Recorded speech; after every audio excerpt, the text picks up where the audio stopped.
Well, welcome to my home gym. Here we are. I've got a little bit of equipment behind me. You can see my favorite aerobic equipment, my treadmill.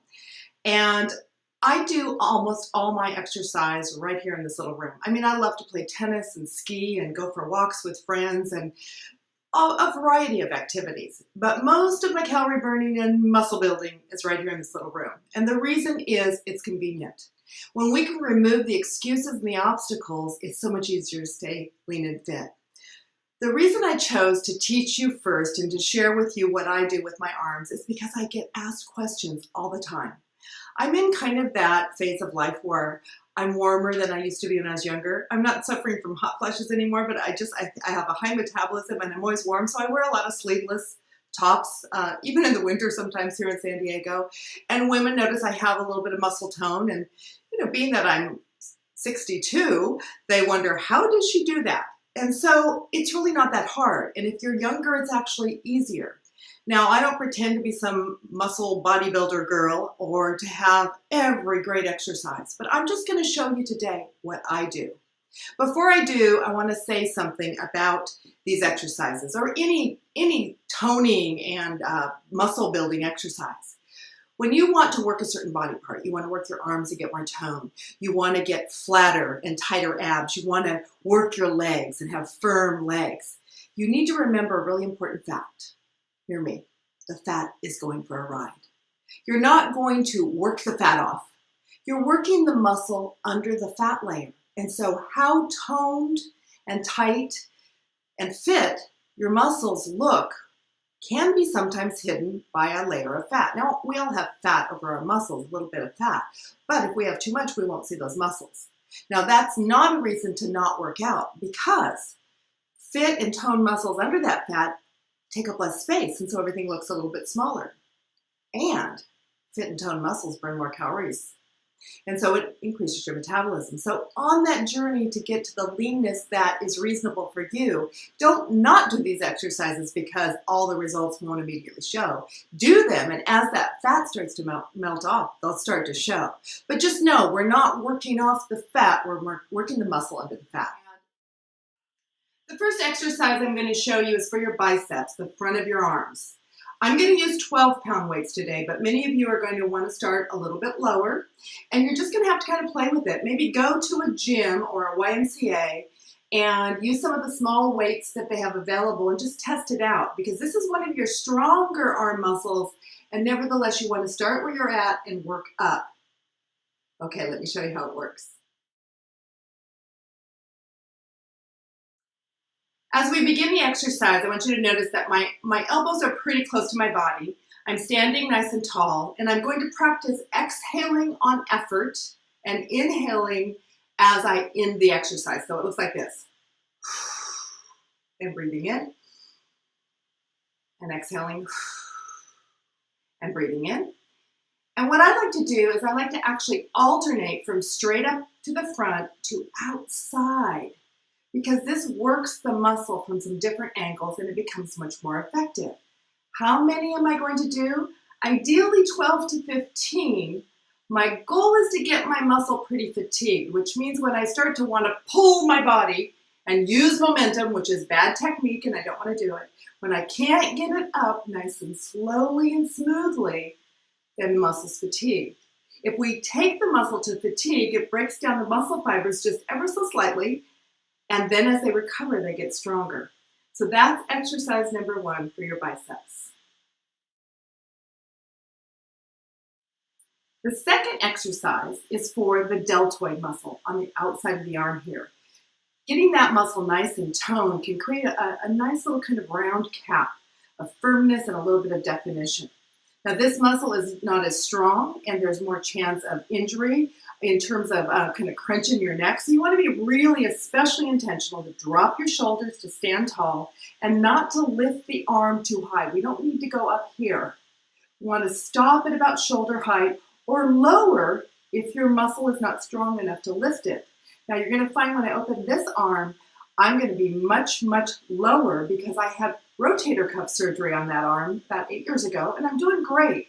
But it tends to be a weaker spot for me, so I'm extra careful. So you're going to see me modifying. So just like before, exhaling on effort And then inhaling on the way down, I'm going to do this.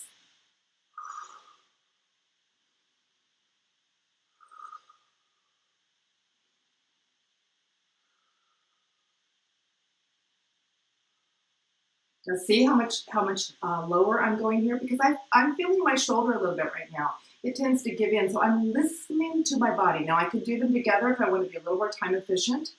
And just like with biceps working different angles, I can go forward and down, forward and down, and I'm working it from a little bit different angle. This muscle for me fatigues much faster, and as you can see, I use a lighter weight, and that's all there is to it. That's the exercise for your deltoids. The next muscle we're going to work, the triceps. The muscles right back here. I call these muscles the I've fallen and can't get up muscle. Because if you fall and you don't have a nice strong tricep muscle, you will not be able to get up and push yourself off the floor. So we need to teach this not only to ourselves to get rid of that little flappy wing thing that happens, but teach it to our elderly parents so that they can be strong and be able to get up. If you've ever gone skiing and fallen down and needed to get up, or if you're a snowboarder and you finish the day, especially when you're first learning and falling all the time and your back of your arms are killing you, it's because those muscles are not conditioned. So we're going to condition them today, and I'm going to show you a couple different exercises to do that with weights and then one on the floor. Are you ready?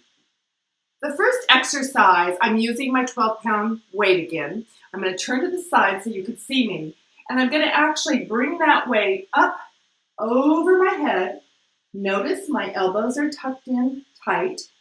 I'm holding my abs tight and bending my knees, and I'm simply going to lift, lift, lift. Again, I'm trying to keep my elbows close and lift. I know the weight's going out of the screen, but you know where it's going, right up there over my head, and slowly exhaling on the way up, inhaling on the way down. Exhale. Again, you probably want to do 10 to 15 at the most, and then take a break. And if you want, and if the muscle's not too fatigued, you can do it again.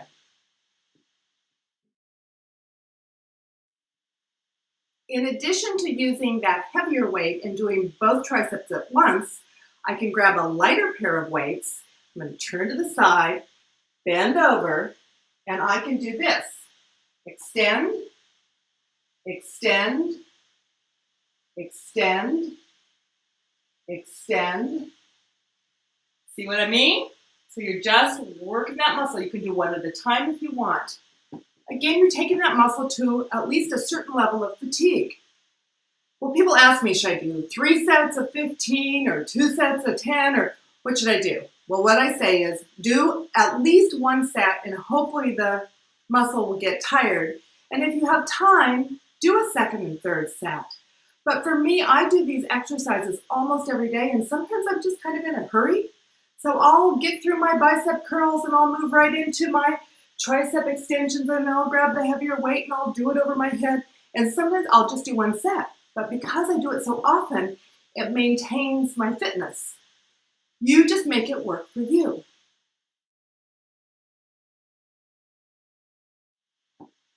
Now the next exercise you don't need weights for, but I have to get down on the floor.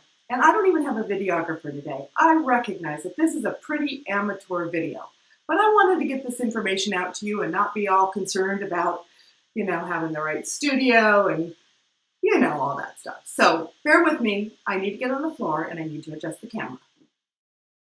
Hi there, I'm down here. Well, it's gonna look a little bit of a funny angle, but this will give you an idea of how this exercise works. Again, this is the one I truly call I've fallen and can't get up exercise for those weak arms. But it works if you're traveling, you're in a hotel room, wherever you are, you can do this exercise. So what you're gonna do is you're gonna lay down on a floor, on a flat surface. I'm gonna try to angle myself so you can see me better. I can see myself in the camera to see if it looks semi-straight. I'm straighter than I look in the camera, but the bottom line is this. You're gonna lay down. So notice my bottom arm, I put my hand across my waist. It's always going to be the top arm that's doing the work. I place my top arm at my shoulder, I take a breath first just to get ready, and then I'm going to blow out on the way up. And down, and up, and down. Now, this is not as easy as it looks. So don't expect a lot of yourself because this muscle has to be pretty strong to push yourself off the floor. You're using your body weight, but you should be able to do that. Of course, you're going to flip to the other side, remembering bottom arm across the waist, top arm's doing the work. That's my I've fallen and can't get up exercise, because we're never going to say that, right? Okay, the last arm exercise I have for you, actually it's more shoulder, but shoulders, you know, they run right into the arms, as you know. This one is a press. Going to definitely go lighter weights for most of you. And you're just going to keep your elbows kind of into your body a little bit and just push up and down. And let me just sink a little so you can see up at the top and down. This is not good posture right now, but you can see it's just a really simple press. As the weights get heavier, you have to engage your core, but no matter how light the weights are, make sure you're tall and straight and push. Okay? That's my arm workout, ladies. That's about all I do on a regular basis. Pretty simple. I'm sure you can find the right weights that'll work for you right now and get pumping iron.